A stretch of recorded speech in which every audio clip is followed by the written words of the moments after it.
Bunny arrest అలాగే మధ్యంతర bail మీద విడుదల ఈ రెండు అందరికీ తెలిసిన విషయమే. కాకపోతే ఇప్పుడు ఈ మధ్యంతర బెయిల్ రద్దు కోసం తెలంగాణ పోలీసులు సుప్రీంకోర్టుకి సంజయ్ థియేటర్ వాళ్ళు పెట్టాల్సిన లెటర్ ఏమిటి, అప్లికేషన్ పెట్టాము అన్నది కాదు. అప్లికేషన్ పెట్టిన తర్వాత పర్మిషన్ వచ్చింది అన్నట్టుగా ఒక లెటర్ ఏదైనా వాళ్ళ దగ్గర ఉంటే దాన్ని పెట్టి క్లెయిమ్ చేయొచ్చు, బ్లేమ్ చేయొచ్చు. కానీ అలాంటి లెటర్ ఏం లేకుండా కేవలం మేము పిటిషన్ ఇన్ఫర్మేషన్ ఇచ్చాం అంటే సరిపోదు కదా. రెండోది, ఇక్కడ పోలీసుల ఆర్గ్యుమెంట్ ఏంటంటే ఈ సుప్రీం వరకు వెళ్ళి ఎట్టి పరిస్థితుల్లోనూ ఈ మధ్యంతర బెయిల్ రద్దు చేయాలనే ఆలోచన కేవలం తెలంగాణ పోలీసులది మాత్రమే కాదని, లాయర్లది కూడా, అంటే పోలీసుల తరపు న్యాయవాదులు కూడా బలంగా మాట్లాడుతున్నారు. దీన్ని ఉపేక్షించకూడదు. అంటే ఇప్పుడు ప్రతి సందర్భంలోనూ ప్రతి కేసు విషయంలోనూ ఇలా మధ్యంతర బెయిల్ ఇచ్చుకుంటూ పోతే ఏమిటి పరిస్థితి అనేది. అంటే ఒక ప్రశ్న అడిగి దానికి సంబంధించినటువంటి వివరాలు ఇచ్చే లోపు కేవలం ఒక వ్యక్తిని అతనికి అంటే బయట ఉండేటువంటి స్వేచ్ఛ ఉంది అనేటువంటిది ఒక ప్రాథమిక హక్కుగా మాట్లాడుతూ దాని మీద ఈ మధ్యంతర బెయిల్ తీసుకోవడం జరిగింది. కాబట్టి ప్రతివారు ఈ అవకాశాన్ని వినియోగించేసుకుంటే ప్రతి క్రైమ్లోనూ ఇది సీరియస్ క్రైమే, నాన్ బెయిలబుల్ సెక్షన్స్ పెట్టారు. రెండోది, అల్లు అర్జున్ చాలా స్పష్టంగా, అంటే పోలీసులు ఎస్టాబ్లిష్ చేస్తున్నటువంటి విషయం ఏంటంటే మేము పర్మిషన్ రిజెక్ట్ చేసాం ఒకటి. రెండోది, పర్మిషన్ రిజెక్ట్ అయినా లేకపోయినా అక్కడ వచ్చినటువంటి ఆ క్రౌడ్ని కంట్రోల్ చేయటం సాధ్యం కాదు అనే విషయం అర్థమైనప్పుడు, అంటే పోలీసులు లేరు అని చెప్తున్నారు వాళ్ళే, పోలీసులు లేరు, వచ్చిన క్రౌడ్ని కంట్రోల్ చేయటం కష్టం అనే విషయం అర్థమైనప్పుడు ఈ బహిరంగ విన్యాసాలు ఎందుకు పెట్టుకున్నారు మీరు?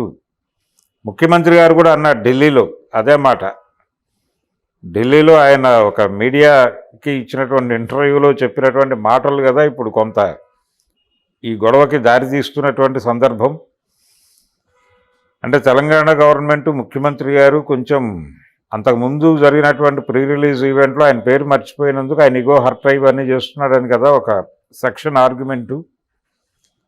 ఆ సందర్భంగా ఒకసారి ఆయన ఢిల్లీలో ఒక ఛానల్కి ఇచ్చిన ఇంటర్వ్యూలో మాట్లాడుతూ ఈ ప్రశ్న వచ్చినప్పుడు ఆయన చాలా స్పష్టంగా చెప్పాడు, బహిరంగ విన్యాసాలు చేయకుండా ఉండాల్సింది, థియేటర్లోకి వెళ్ళిపోయి సినిమా చూస్తూ మధ్యలో జనాలకు హాయి చెప్పడము, అంటే with in the frame audience అందరూ అకామిడేట్ అయిపోయిన తర్వాత వాళ్ళతో ఇంటరాక్ట్ అయి ఉంటే ఓ పద్ధతిగా ఉండేది.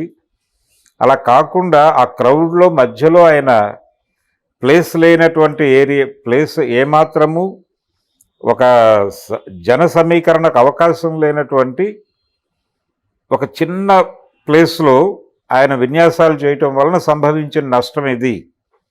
కాబట్టి దీని ద్వారా, అంటే ఈ అరెస్టు ద్వారా ఒక ఐ ఓపెనర్ అవుతుంది ఎవరికైనా సరే.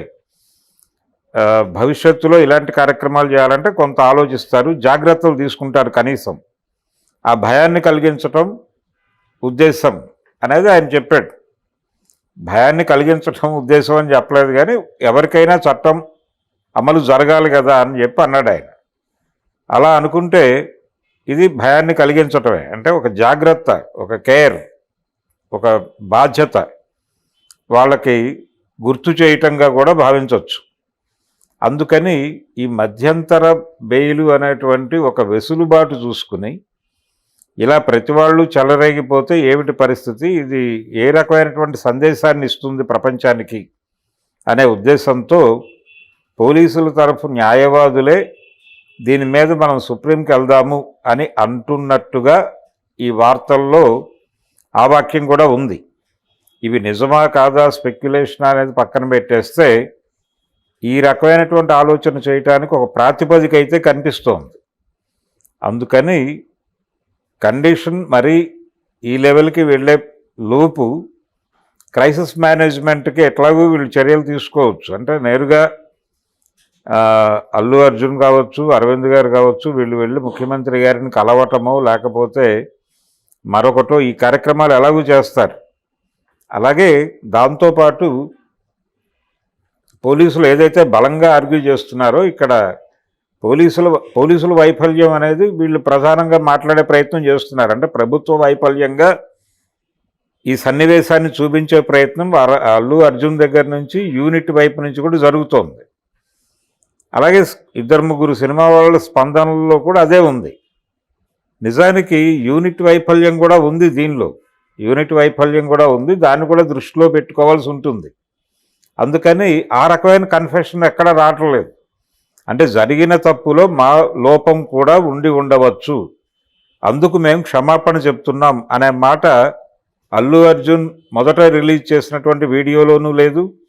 ఆ తర్వాత ఆయన సక్సెస్ మీట్లో మాట్లాడుతున్నటువంటి సందర్భంలో ఈ సంఘటనను ప్రస్తావించినప్పుడు అక్కడ ఈ రకమైనటువంటి స్టేట్మెంట్ లేదు. తప్పు ఎవరో ఒకళ్ళ మీదకి నెట్టేసే ప్రయత్నమే కనిపిస్తోంది. పోలీసులు ఎలాగైతే వీళ్ళ తప్పు అని చెప్తున్నారో అలాగే వీళ్ళు కూడా పోలీసులు తప్పు అంటున్నారు. ఇలా ఒక యుద్ధంగా మారుతోంది. ఇది ప్రభుత్వంతోనూ పోలీసులతోనూ వైరంగా మారుతోంది. ఈ రకమైన క్లాష్ ఎందుకు ఉండాలి అసలు? వాళ్ళ వైపు నుంచి వాళ్ళు రిజెక్ట్ చేసామని క్లియర్గా చెప్తున్నారు. పర్మిషన్ పెట్టారు, మేము రిజెక్ట్ చేసామని వాళ్ళు చెప్తున్నప్పుడు అంగీకరించడానికి ఏమిటి ప్రాబ్లం? వీళ్ళకి కూడా బాధ్యత కదా. వచ్చిన ప్రేక్షకులు మీ అభిమానులు వచ్చారు, ఆ రోజున 1200 రూపాయలు పెట్టి టికెట్ కొనుక్కుని, వాళ్ళ ప్రాణాల పట్ల మీకు బాధ్యత ఉండాలి కదా. ఆ బాధ్యతతో మీరు ఎక్స్క్యూజ్ అడగచ్చు కదా. ఎందుకు అడగటం లేదు? ఏమిటి మీకు అడ్డొస్తోంది? అంత ఈగో ఏమిటి అని ఒకవేళ ఎవరైనా ప్రశ్నిస్తే ఏమిటి సమాధానం?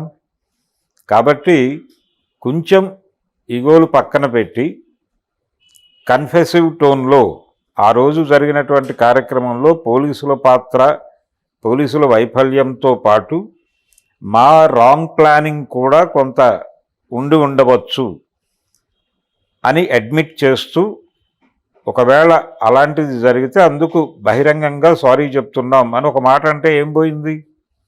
ఎందుకు ఆ మాట అనలేకపోతున్నారు అనేది ప్రశ్న. ఇది చాలామందిలో ఉంది ఈ క్వశ్చన్.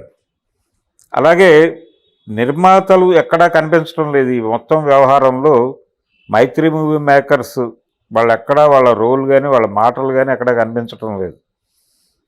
ఆ ప్రకటించినటువంటి 25 లక్షలు కూడా అల్లు అర్జున్ ప్రకటించాడు. అది యూనిట్ తరఫున లేకపోతే వ్యక్తిగతంగానా అనేది తెలియదు.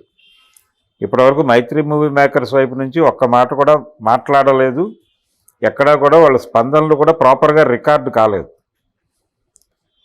ఎందుకు ఇలా జరుగుతోంది అనేది ఒక ప్రశ్న చాలామందిలో ఉంది. అందుకని దీని చుట్టూ చాలా గొడవ ఉంది. నిజానికి అదేదో ఈజీగా కనిపిస్తోంది కానీ అక్కడేదో క్రైమ్ జరగలేదు, ప్రభుత్వం వాంటెడ్గా వీళ్ళనేదో అంటే ఇండస్ట్రీ మీద దాడిగా ఇలా రకరకాలుగా దీన్ని ప్రొజెక్ట్ చేయాలని ట్రై చేస్తున్నారు. కానీ ఇది డెఫినెట్గా ఇండస్ట్రీ మీద దాడి కాదు. చాలా క్లియర్గా వీళ్ళు చేసినటువంటి తప్పులు ప్రపంచానికి అర్థమవుతున్నటువంటి నేపథ్యంలో వీళ్ళ తప్పులు సవరించుకునే ప్రయత్నం చేయకపోతే డెఫినెట్గానే విషయం జటిలంగా మారి ఈ మధ్యంతర బెయిలు రద్దయి వారు తిరిగి కటకటాల వెనక్కి వెళ్లాల్సినటువంటి పరిస్థితి దాపురించే అవకాశాలు అయితే ఉన్నాయి. సో ఇప్పటికైనా కొంత కేర్ తీసుకుని కొంత అంటే ఈయన తగ్గేదేలే అని మనసులో అనుకుంటున్నాడేమో కానీ అంటే ప్రజలు మాట్లాడుకుంటున్నటువంటి మాటల్లో అయితే ఇది ఇగో క్లాష్ అనేటువంటి మాట చాలా ఓపెన్గా మాట్లాడేస్తున్నారు చాలామంది. రేవంత్ రెడ్డి గారి పేరు సరిగా ప్రస్తావించకపోవడం, అది గుర్తులేనట్టుగా వ్యవహరించడం, నా పేరే గుర్తులేదా అనటం ఒకటైతే, టికెట్ల రేట్లు పెంచుకోవడానికి అవకాశం కల్పించినటువంటి 2 రాష్ట్రాల ప్రభుత్వాలకి కృతజ్ఞతలు చెప్పబోయి ఈయన అభినందనలు తెలిపాడు. ఈ అభినందనలు తెలపడం ఏమిటి? నువ్వు థ్యాంక్స్ కదా చెప్పాల్సింది, కంగ్రాట్స్ అంటే ఎట్లాగా అనేది కూడా కొంత గాయపరిచింది